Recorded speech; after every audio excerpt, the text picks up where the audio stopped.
महाराज लंकेश की जय, महाराज लंकेश की जय, महाराज लंकेश की जय, महाराज लंकेश की जय, महाराज लंकेश की जय। सीते, ये लंका की प्रसिद्ध अशोक वाटिका है। अब तुम असुरों के सम्राट लंकापति रावण के भवन में हो। भूल जाओ अयोध्या को, भूल जाओ उस तुच्छ साधारण मानव को जिसका नाम राम है, और लंकेश को अपने हृदय में स्थान दे दो। अधम, दुष्ट, पापी, दुष्ट, तू तो मेरी दृष्टि से उतर चुका है। मुझे अपने हृदय में बसाने की बात करता है। तू तो क्या, तेरा समस्त साम्राज्य, तेरी शक्ति, तेरी प्रवृत्ता सब मिलकर भी आर्यपुत्र के पक्के नख की बराबरी नहीं कर सकते हैं।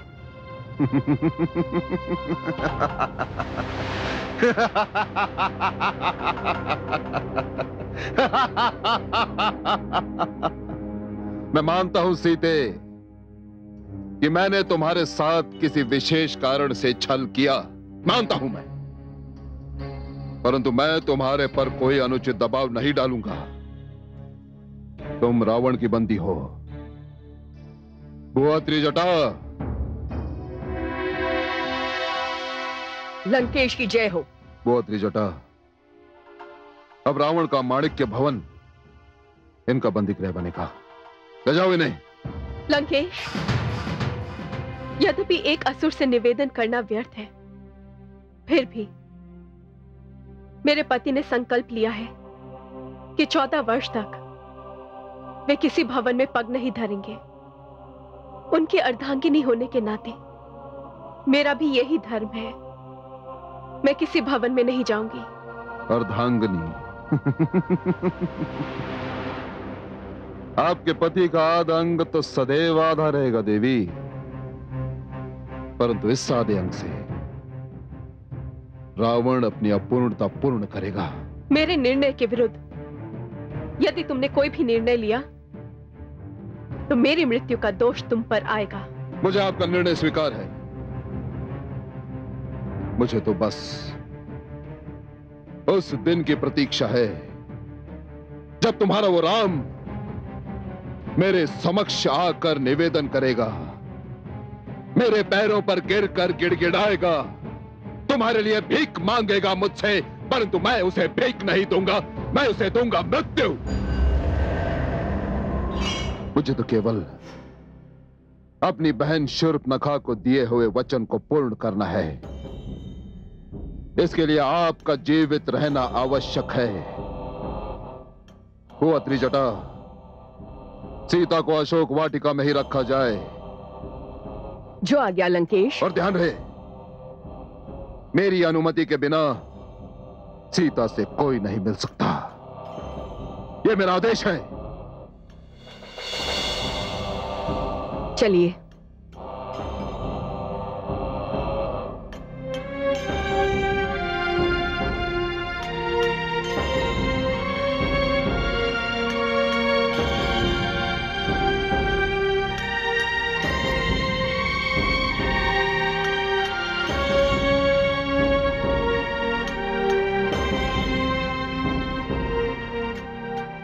मानव कन्या, तुम्हें किसी वस्तु की आवश्यकता हो तो मांग लो। आवश्यकता तो है। यदि आप मुझे सम्मान सहित मृत्यु दे सकती है तो दे दीजिए माता।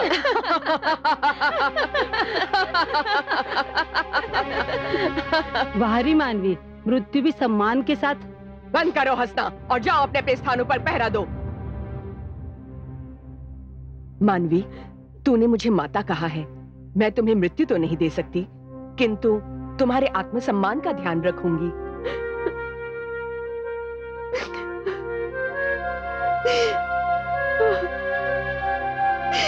आर्यपुत्र, आर्यपुत्र, भ्राता लक्ष्मण।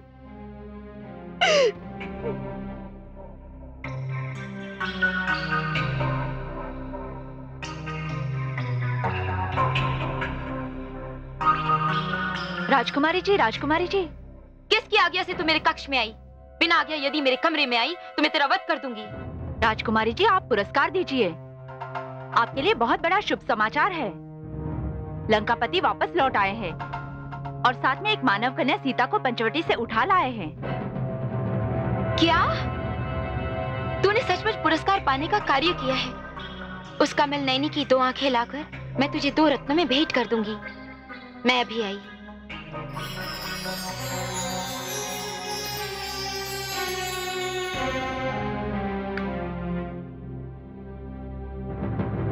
शूर्पणखा, मैं तुम्हारे प्रतिशोध का साधन उठा लाया हूं। कहां हो तुम? लंकेश की जय हो। शूर्पणखा कहां है? राजकुमारी जी अशोक वाटिका गई हैं। अशोक वाटिका? इसका अर्थ यह हुआ कि उसे सीता की आने की सूचना मिल गई। हे सूर्यदेव, आप लंकेश की बंदिनी जानकी की दशा देख रहे हैं ना? आपकी दृष्टि तो आर्यपुत्र और भ्राता लक्ष्मण पर भी होगी। कृपया करके उन्हें इस दीन की दशा का वर्णन कर दीजिए।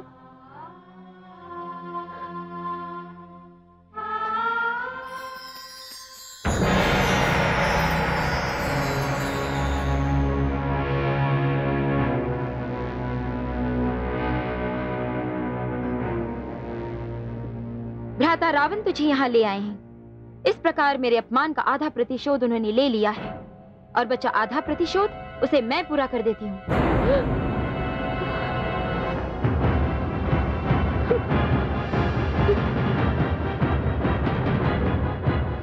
राजकुमारी शूर्पणखा, सावधान! एक पग भी आगे बढ़ाया तो बहुत पछताओगी। वो अत्रिजटा काल भी शूर्पणखा के बड़े हुए पग को वापस नहीं लौटा सकता। छोड़ो मुझे, छोड़ो। ये त्रिजटा की पकड़ है, काल से भी अधिक शक्तिशाली।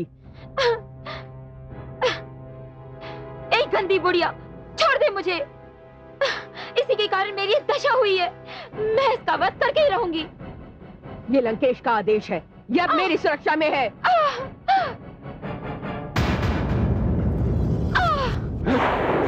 भ्राताश्री, आप इसे यहाँ ले आए, आपका बहुत बहुत धन्यवाद। आज मैं जी भर के अपने अपमान का प्रतिशोध लूंगी। इसके देवर ने मेरी नाक काटी है। आज मैं भी इसका वध करके अपने मन की ज्वाला को शांत करूंगी। नहीं, इसकी आज्ञा तुम्हें नहीं है।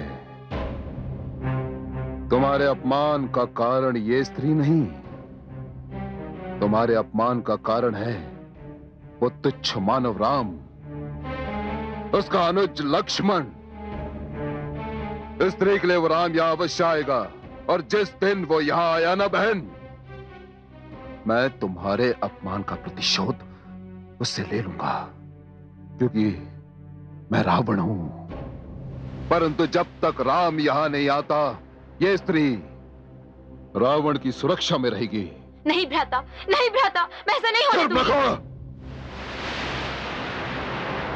यदि तुमने इस स्त्री को हानि भी पहुंचाई तो रावण के क्रोध को तुम जानती हो, भली भांति जानती हो। हुआ त्रिजटा? आदेश लंकेश। शूर्पणखा को अशोक वाटिका में प्रवेश ना दिया जाए, ये मेरा आदेश है। यदि आदेश का पालन न किया तो वध कर देना इसका, वध कर देना इसका। चलो। छोड़ो भ्राता, भ्राता छोड़ दो। राम तुम्हें अवश्य मिलेगा, परंतु यदि तुमने अशोक वाटिका में पग धरने की चेष्टा भी की ना, तो मैं तुझे पदविहीन कर दूंगा।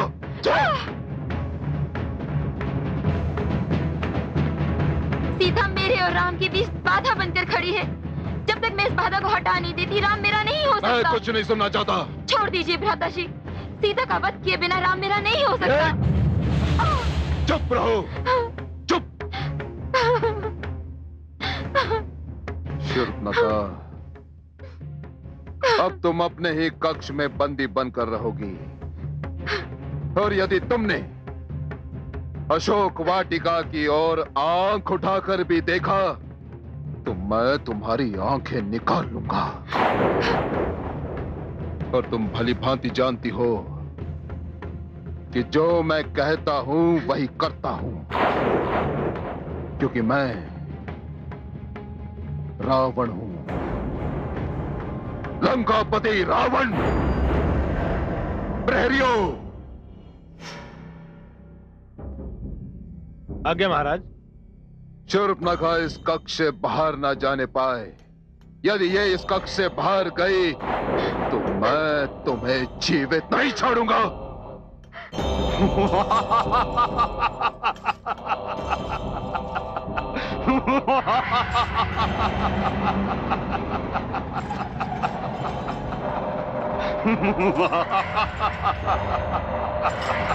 काल, तू हंस क्यों रहा है? हंस इसलिए रहा हूं कि रावण जैसे महान विद्वान की भी जब मति भ्रष्ट होती है तो हरण और वरण का अंतर भुला बैठता है। क्या बक रहा है तू? सत्य कह रहा हूं लंकेश, तुमने सीता का हरण करके वास्तव में अपनी मृत्यु का वरण किया है।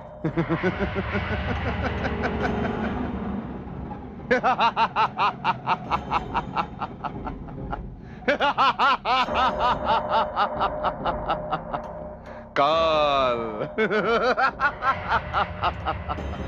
तुम्हारा मस्तक फिर गया है।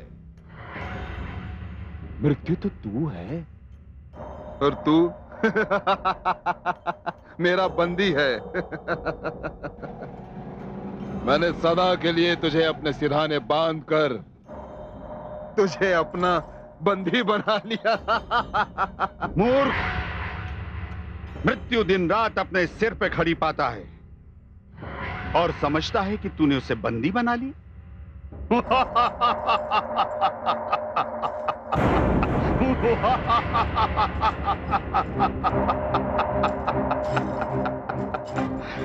क्या कहा तूने? क्या कहा?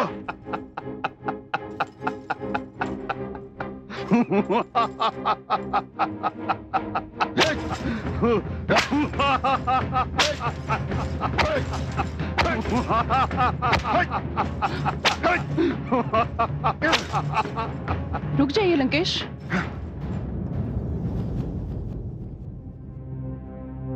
ये क्या कर रहे हैं आप? मैं इस दुष्ट को इसकी दुष्टता का दंड दे रहा हूं। ये मेरा महान रावण का परिहास उड़ाने का साहस कर रहा था महारानी। ये कह रहा था कि मैंने सीता का हरण करके अपने मृत्यु का वरण किया है।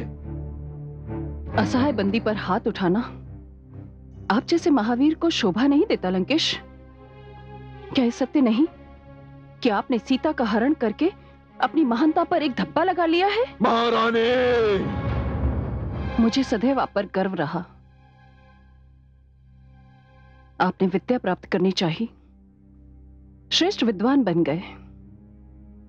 आपने वीरता दिखानी चाहिए, संसार के बड़े से बड़े विद्वानों को आपने पराजित किया। मुझे विश्वास था सूर्य अपना ताप, पर्वत अपनी ऊंचाई, समुद्र अपनी विशालता छोड़ सकता है, किंतु मेरे लंकेश अपना तेज, अपनी प्रतिभा, अपनी गरिमा कभी नहीं छोड़ सकते। परंतु एक अबला का अपहरण? नहीं, यह आपने अच्छा नहीं किया लंकेश। महारानी, मैंने जो किया उचित किया। जिस राम ने मेरे तीनों अनुजों का वध किया, जिस राम के कारण मेरी प्रिय बहन शूर्पणखा की नाक कट गई, जिस राम ने लंकापति रावण को सोचने पर विवश कर दिया, उस राम को नीचा दिखाने के लिए मैं कुछ भी कर सकता हूं महारानी, कुछ भी, क्योंकि मैं रावण हूं, लंकापति रावण। मेरी ओर देखिए लंकेश, मेरी आंखों में देखकर बताइए, क्या सचमुच सीता का हरण राम को नीचा दिखाने के लिए किया?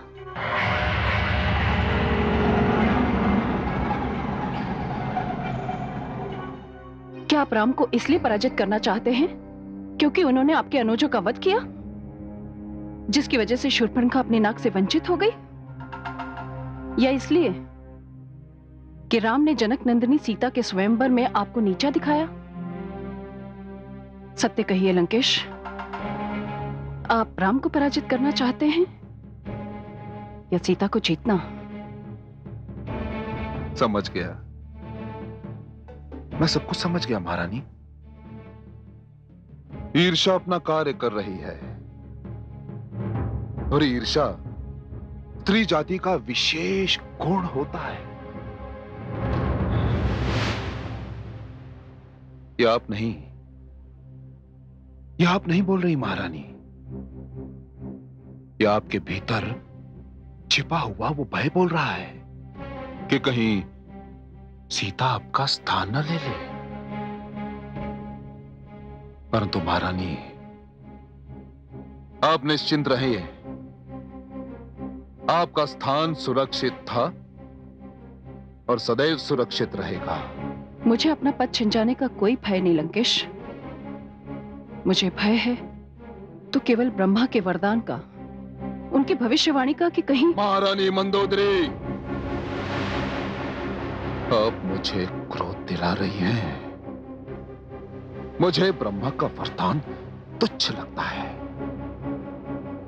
सच पूछिए तो मुझे स्वयं ब्रह्मा तुच्छ लगता है, क्योंकि मैं रावण हूं। रावण।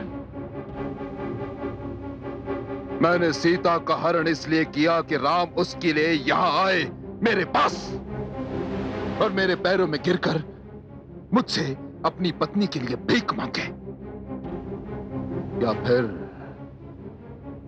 वो रावण से टक्कर ले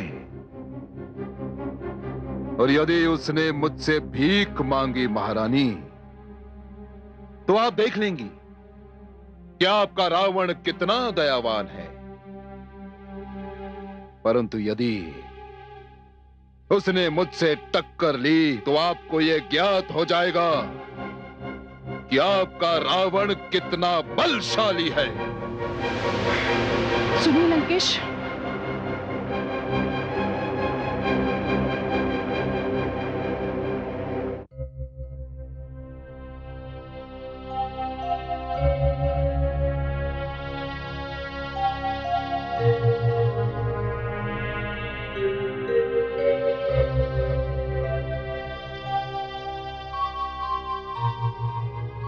माते, आपने मुझे स्मरण किया माते।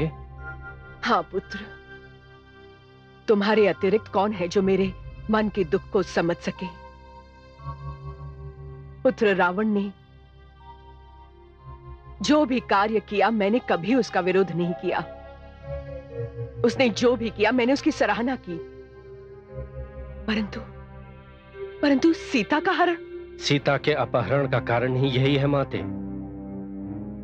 आपने भ्राताश्री के किसी भी कार्य का विरोध नहीं किया। उन्होंने जो भी कुछ किया आपने उसकी सराहना ही की है। मैं उसकी माता ही नहीं, उसकी गुरु भी हूं, और गुरु का धर्म यह भी है कि वो अपने शिष्य के उत्साह को बढ़ाए। क्षमा चाहता हूं माते, परंतु गुरु का धर्म यह भी है कि वो अपने शिष्य को वो मार्ग दिखाए जो कल्याण की ओर जाता है, विनाश की ओर नहीं माते। जो सत्य का मार्ग है, शांति का मार्ग भी है। जो हुआ सो हुआ, परंतु क्या तुम उसे विनाश के मार्ग पर बढ़ने से रोक नहीं सकते? जब माता होकर आप उन्हें नहीं रोक सकती, तो मैं अनुज होकर उन्हें रोकने का साहस कैसे कर सकता हूं माताश्री। किंतु मैं आपकी इस बात से सहमत हूं माताश्री कि भ्राताश्री विनाश के मार्ग पर ही अग्रसर हैं। अपनी ही धुन में भ्राताश्री ब्रह्मा और उनके वरदान को तुच्छ समझने पर तुले हुए हैं, और ये उनकी भूल है। बस मुझे एक बात का दुख है माते, कि मेरे नेत्र जो देख रहे हैं मैं भ्राताश्री को वो दिखा नहीं सकता।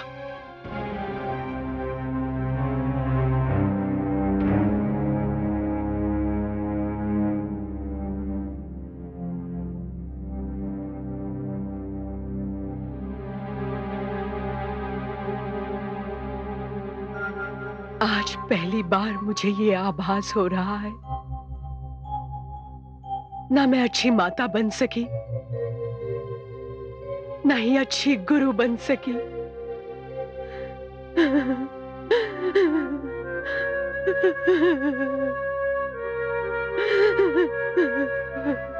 कौन समझाएगा लंकेश को कि उन्होंने जो मार्ग चुना है वहां विनाश के अतिरिक्त कुछ भी नहीं। कोई नहीं समझा सकता देवी। जो सो रहा हो उसे झंझोड़ कर जगाया जा सकता है, परंतु जो सोने का अभिनय कर रहा हो उसे कौन जगा सकता है। विनाश काल का पहला आक्रमण बुद्धि पर होता है, और जब बुद्धि नष्ट हो जाती है तो स्वयं नष्ट होते देर नहीं लगती। क्या इस विनाश को रोकने का कोई उपाय नहीं? नहीं, सत्य पूछो तो न मुझे इसकी चिंता है न दुख। दुख है तो केवल एक बात का। किस बात का? इसका कि तुम्हारी जैसी पवित्र महान पातिव्रत्य धर्म का पालन करने वाली नारी को दुख हो रहा है।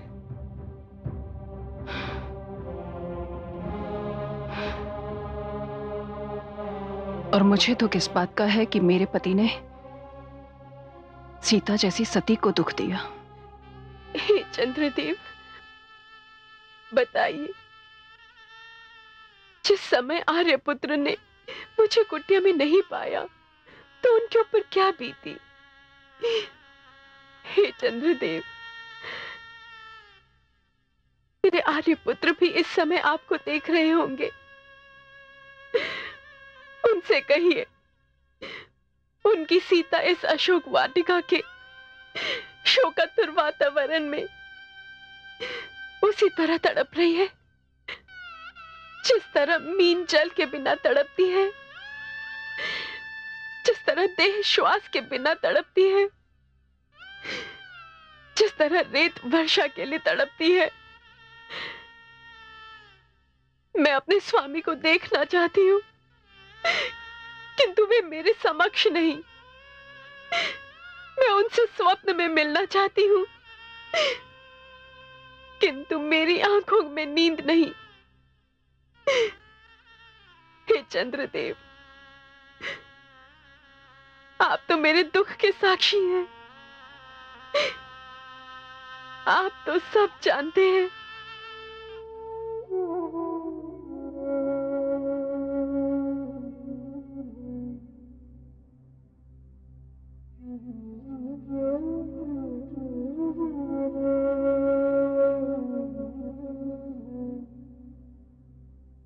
भ्राताश्री, भ्राताश्री, आइए, थोड़ा विश्राम कर लीजिए। विश्राम? वो तो जानकी संग ले गई अनुज। भ्राताश्री, सारी रात्रि आपने आंखों में ही काट ली है। तनिक सो लेते तो अच्छा होता। नींद उड़ गई है अनुज आंखों से। न जाने जानकी कहां होगी, किस असुर की बंदिनी बन गई होगी। जब तक जानकी को देख नहीं लेता आंखों में नींद नहीं आएगी अनुज, न मन को चैन मिलेगा।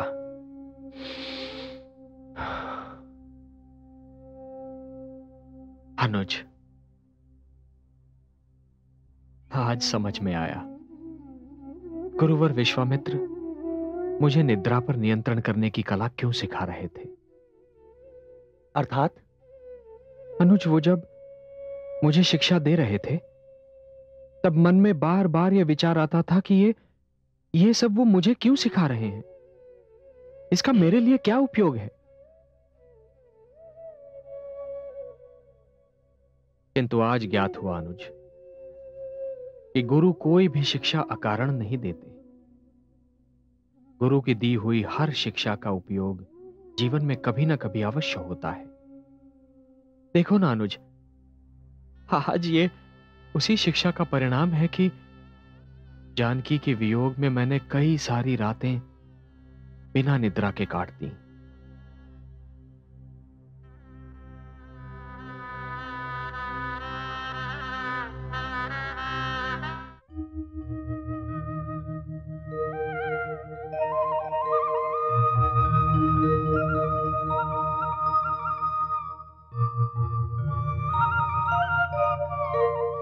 प्रणाम ऋषिगण।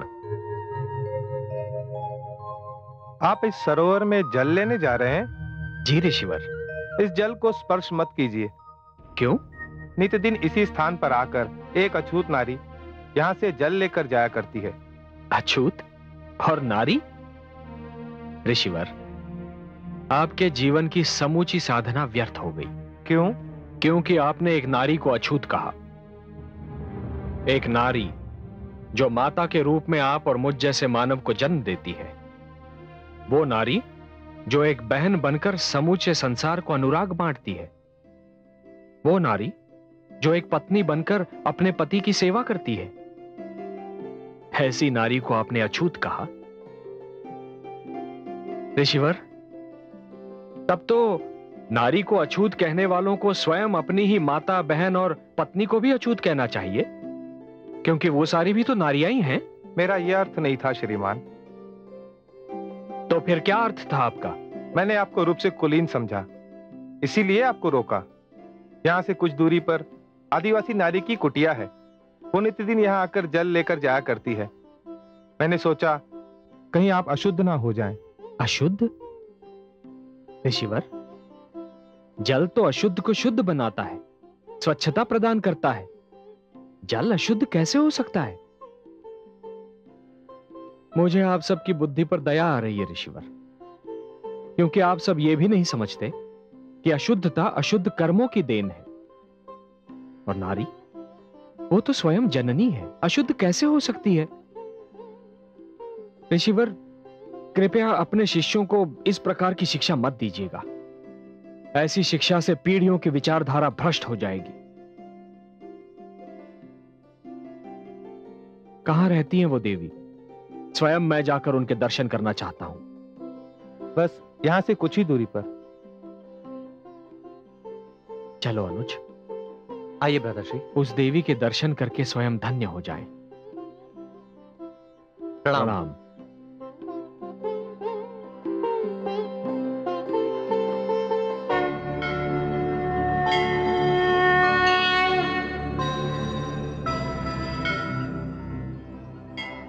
देखा देवी, ऐसे हैं मेरे आराध्य। सत्य कहा देवाधिदेव। राम तो पर नारी की व्यथा सुनते ही निज पत्नी के वियोग का दुख भूल गए। यही तो महानता है मेरे राम की। दूसरों का दुख जानकर स्वयं का दुख भूल जाते। उन्हें अपनी नहीं, दूसरों के कल्याण की चिंता है। देखा आपने, ये सुनकर कि किसी नारी का तिरस्कार किया जा रहा है, वे कितने विचलित हो उठे। राम सब कुछ सह सकते हैं, किसी नारी का अपमान नहीं सह सकते। उन्होंने कहा भी यही कि जो नारी मां होती है, बहन होती है, पत्नी होती है, वो अछूत हो ही नहीं सकती। क्या यही संसार का सबसे महान सत्य नहीं है देवी? अवश्य है देवाधिदेव। यही तो कारण है कि समस्त संसार राम का नाम लेते ही आनंद विभोर हो उठता है।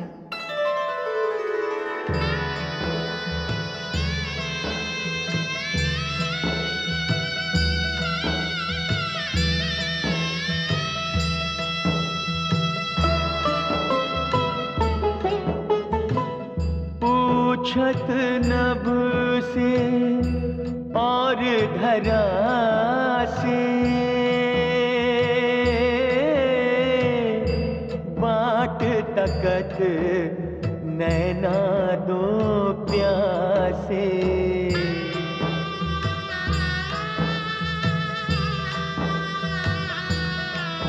हो एक ही आशा साज सकारे, कब आए हैं प्रभु राम हमारे, कब आए हैं प्रभु राम हमारे।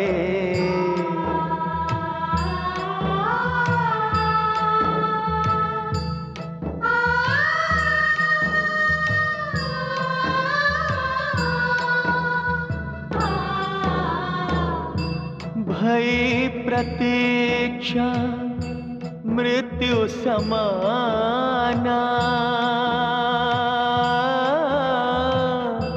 दर्शन दे प्रभु करहो निदाना, दर्शन दे प्रभु करहो निदाना।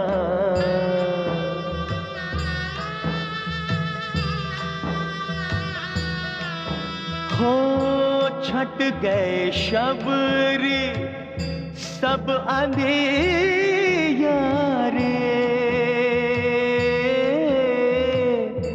लो आए प्रभु राम तुम्हारे, लो आए प्रभु राम तुम्हारे।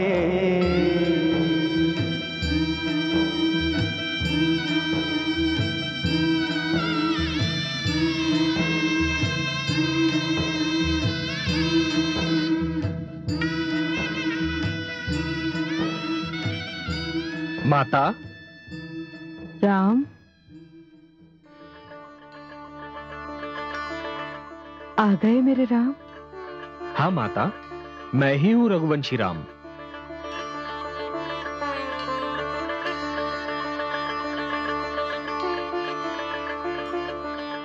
राम,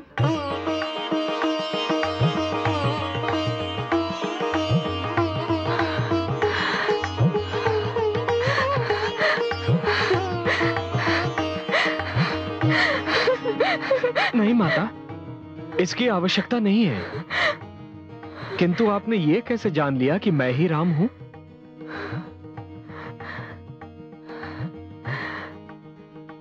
जिसकी प्रतीक्षा में मैंने इन राहों पर पलकें बिछा रखी थी, जिसके दर्शन की आस में मैंने नैनों के दीपक संजो रखे थे, जिसका नाम रटते रटते मैं अपना ही नाम भूल गई थी, वो मेरे सामने आता और मैं उसे ना पहचानती, तब तो मेरा जीवन, मेरी साधना सब व्यर्थ जाती। मेरे राम। पर आप हैं कौन? आपने मुझे तो पहचान लिया माता, किंतु अपना परिचय नहीं कराया। मैं आप जैसी देवी का नाम जानना चाहता हूं। मेरा तो एकमात्र परिचय है, मैं अपने राम की दासी हूं। संसार मुझे व्यर्थी शबरी नाम से पुकारता है। मेरा जीवन राम का स्मरण, मेरी भाषा राम नाम का जाप, मेरा मन राम का मंदिर है। मैंने अपना जीवन राम की प्रतीक्षा में बिताया। सदैव ये नेत्र द्वार पर लगे रहते कि कब एक आहट होगी, ये द्वार खुले और मेरे राम मेरे नेत्रों के समक्ष हो। हर पल मैं यही विनती करती, हे यमराज, जब तक मुझे अपने राम के दर्शन न हो, इस जीवन का अंत न करना। और आज जब मैं निराश हो चुकी थी, आपने मेरे मन की पुकार सुन ली, मुझ मुझे धन्य कर दिया। मन करता है आपको यूं ही निहारती रहूं, निहारती रहूं, निहारती रहूं, निहारती रहूं, यूं ही निहारती रहूं और इस जीवन का अंत हो जाए।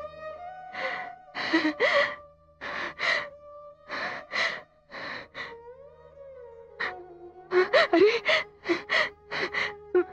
मैं भी कैसी बावरी हूं, अपने राम को सामने देखकर ऐसी सुध बिसराई, ऐसी सुध बिसराई कि उनसे कुटिया में आने और विश्राम करने को कहना ही भूल गई। आइए श्री राम, आइए मेरी इस कुटिया में पधारिए और इस कुटिया को धन्य कर दीजिए। आइए। माता, ये मेरा अनुज है लक्ष्मण। प्रणाम माते। आइए, आइए। विराजिए, तनिक ठहरिए, मैं अभी आई।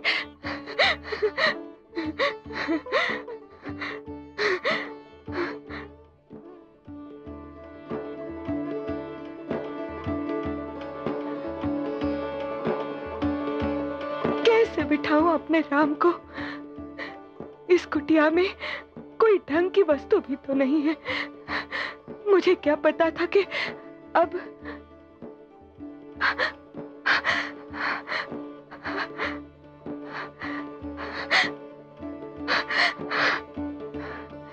कितना जीवन होता था इस कुटिया में।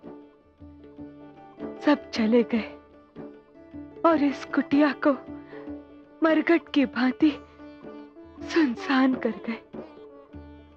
आज होते तो देखते कैसे इस कुटिया के भाग जागे हैं।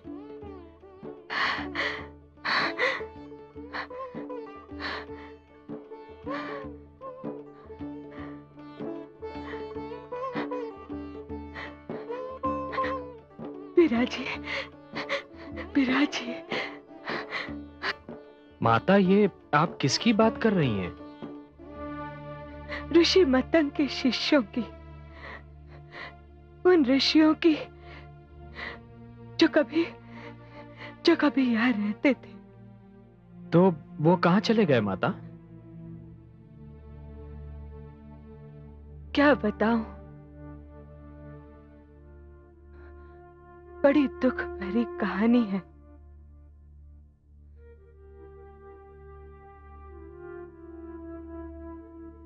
मैं एक आदिवासी हूं, वन में रहती हूं। मेरे माता पिता मेरा विवाह एक ऐसे पुरुष से करना चाहते थे जो मदिरा का रसिया था। मुझे तो मदिरा के नाम से भी घृणा है, और वो दिन रात मदिरा के मद में डूबा रहता था। मैं बहुत रोई, बहुत गिड़गिड़ाई कि मेरा विवाह ऐसे व्यक्ति से मत करो, मगर मेरे माता पिता टस से मस न हुए। जब कुछ न बन पड़ा तो मैं ठीक विवाह की रात वहां से यहां भाग आई। रुक क्यों गई माता? बताइए ना। मैं नित्यदिन ऋषि मतंग और उनके शिष्यों के लिए हवन की लकड़ियां और आहार को फल लाती थी। वो सब भी मेरी सेवा से बहुत प्रसन्न थे, परंतु एक दिन सब कुछ बदल गया। कैसे? उन शिष्यों को पता चल गया कि मैं आदिवासी हूं, अछूत हूं, और बस उसी दिन से वो लकड़ियां हवन के योग्य नहीं रही जो मैं नित्यदिन बिन कर लाती थी। वो फल अशुद्ध हो गए जो वे सदा प्रसन्न होकर खाते थे। मैं आश्चर्यचकित रह गई कि जब तक उन्हें ज्ञात नहीं था कि मैं कौन हूं, सब कुछ शुद्ध था, और जैसे ही उन्हें ज्ञात हुआ कि मैं कौन हूं, सब कुछ अशुद्ध कैसे हो गया, कैसे अशुद्ध हो गया। फिर वे सब एक एक करके इस आश्रम को छोड़ के चले गए, और ये आश्रम सुनसान हो गया। केवल ऋषि मतंग ने मुझे आश्रय दिया। हे राम, क्या इस संसार में अछूत होना इतना बड़ा अपराध है? नहीं माता, नहीं, बल्कि किसी को अछूत समझना अपने आप में एक अपराध है। जो व्यक्ति ऐसी आपराधिक विचारधारा रखेंगे वो हर युग में दंड के पात्र बनते रहेंगे। फिर ऋषि मतंग के शिष्यों ने ऐसा क्यों किया? उन्हें भी इसका दंड अवश्य मिलेगा माता, अवश्य मिलेगा। ऐसे ऋषि समाज के माथे का कलंक हैं। वो जिस भी सरोवर के पास जाएंगे उसका जल सूख जाएगा, जिस वृक्ष के तले जाएंगे वो फलहीन हो जाएगा। हाँ माता, ऐसा ही होगा। यह रघुवंशी राम का कथन है।